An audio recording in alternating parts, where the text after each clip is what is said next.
او کما قال صلی اللہ تعالی علیہ وسلم اللہم صلی علی سیدنا محمد وعلی آل سیدنا محمد وبارک وسلم اللہم صلی علی سیدنا محمد وعلی آل سیدنا محمد وبارک وسلم اللہم صلی علی سیدنا محمد وعلی آل سیدنا محمد وبارک وسلم۔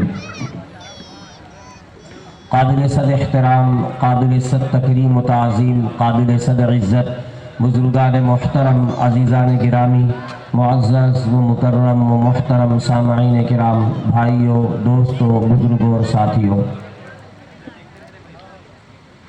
اللہ رب العزت نے ہمیں صرف اپنی بندگی کے لیے پیدا کیا ہے۔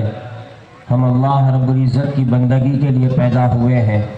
ہم صرف اللہ رب العزت کی بندگی کرتے ہیں، اللہ کے علاوہ کسی اور کے سامنے سر نہیں جھکاتے، اللہ کے علاوہ کسی اور کی عبادت نہیں کرتے، اللہ کو اپنی ذات و صفات میں یکتا اور تنہا مانتے ہیں۔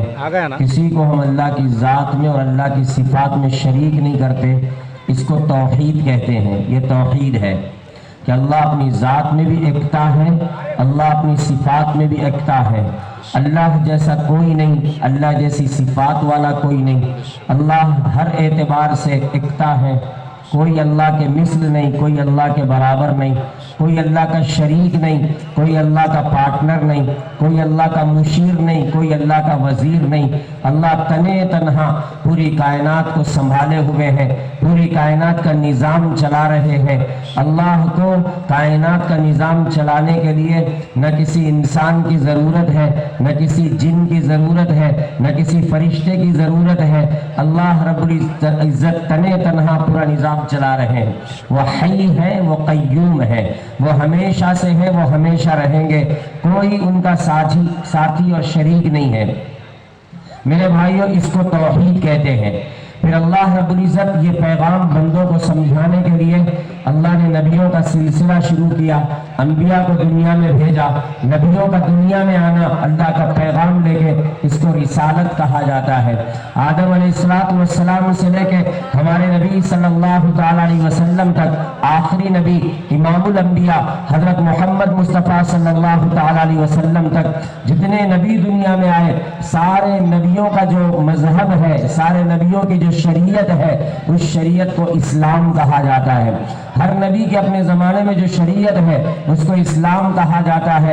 پھر اللہ رب العزت نے اس کو اپنے محبوب نبی صلی اللہ تعالی علیہ وسلم پہ مکمل کر دیا، اور قیامت تک کے لیے اللہ رب العزت نے یہ اعلان فرما دیا، ان الدین عند اللہ الاسلام، اللہ کے پاس مقبول دین صرف اسلام ہے، اسلام کے علاوہ کوئی مذہب اللہ کے پاس قابل قبول نہیں ہے۔ ان الدین عند اللہ الاسلام۔ میرے بھائیوں، اللہ رب العزت نے شریعت جو بھیجی، پہلا صاحب شریعت اللہ نے حضرت نوح علیہ السلام کو بنایا۔ حضرت نوح علیہ السلام کو بنایا۔ حضرت آدم علیہ السلام کے بعد 800 سال کے بعد جب لوگوں میں بت پرستی شروع ہوئی پہلی مرتبہ، تو اللہ نے نوح علیہ السلام کو شریعت دے کے دنیا کے اندر بھیجی۔ یعنی بت پرستی کا نظام حضرت نوح علیہ السلام کی قوم میں شروع ہو گیا تھا، اور نوح علیہ السلام اس کی روک تھام کے لیے دنیا میں آئے۔ تو انسان کی فطرت اسلام ہے۔ اللہ رب العزت نے اسلام کو فطری مذہب بنا کے دنیا کے اندر بھیجا ہے۔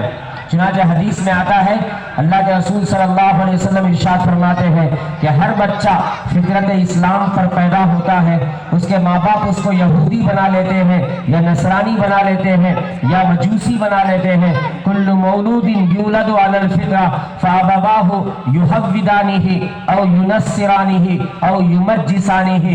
اس کے ماں باپ کی وجہ سے وہ اس مذہب میں داخل ہو جاتا ہے، یا اس مذہب کا ماننے والا بن جاتا ہے، لیکن فطری اعتبار سے ہر بچہ اسلام پہ پیدا ہوتا ہے۔ اللہ نے اس کو قرآن مجید میں ارشاد فرمایا، فَأَقِمْ وَجْهَكَ لِلدِّينِ حَنِيفًا فِطْرَةَ اللَّهِ الَّتِي فَطَرَ النَّاسَ عَلَيْهَا۔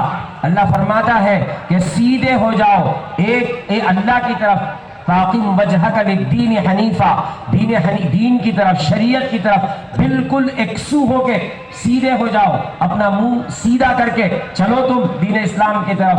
پھر اس کے بعد فرمایا یہ وہ فطرت ہے، یہ وہ نظام ہے، یہ وہ خصلت ہے، یہ وہ عادت ہے جس پہ اللہ رب العزت نے انسانوں کو پیدا کیا ہے۔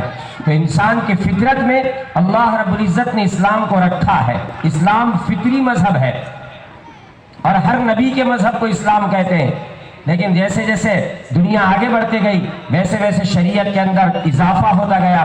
آپ اس کو مثال سے سمجھیں، جیسے کوئی چھوٹا بچہ پیدا ہوتا ہے، اس کے کپڑوں کا ناپ کچھ اور ہوتا ہے، 1 سال کے بعد ناپ بدل جاتا ہے، 2 سال کے بعد پھر بدلتا ہے، ہر تھوڑے تھوڑے دن میں اس کے کپڑوں کا ناپ بدلتا رہتا ہے، پھر وہ اپنی عمر کے اس حصے پہ پہنچ جاتا ہے، اب ایک ہی ناپ تقریباً اس کے ساتھ چلتا رہتا ہے۔